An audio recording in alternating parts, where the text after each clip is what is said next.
J.K. Yadav Films present.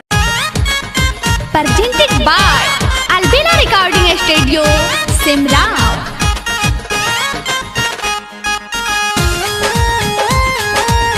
J.K. Yadav Films.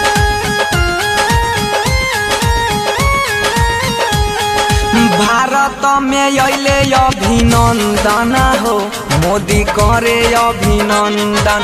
Bharat में अइले अभिनंदन हो मोदी करे अभिनंदन।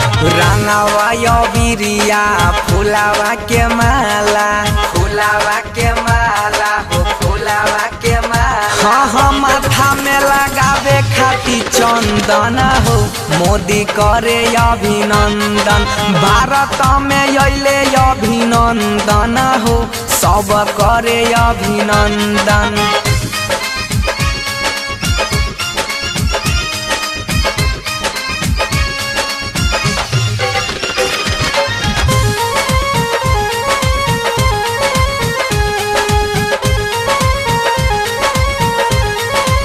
J.K. Yadav Films.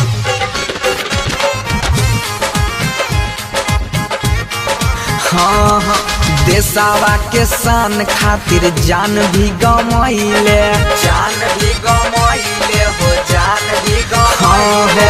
जाके पाकिस्तान से लवटियो के अइले, लवटियो के अइले, लवटियो के भैया।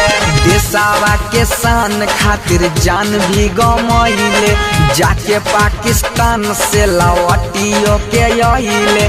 बनी के मारुति नंदन हो भारत अइले अभिनंदन।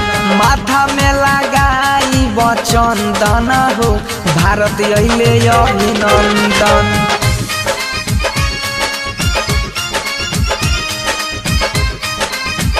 J.K. Yadav Films.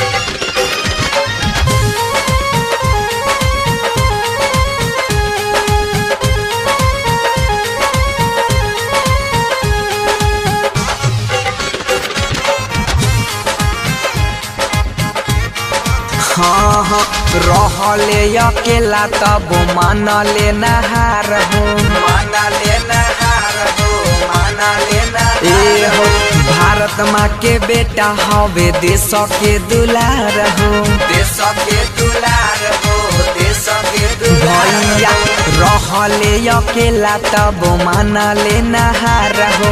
भारत माँ के बेटा हवे देश के दुलार हो। बनसिया जया करे बंदन हो भारत अइले अभिनंदन। माथा पर लगाई बचंदन हो भारत अइले अभिनंदन। J.K. Yadav Films.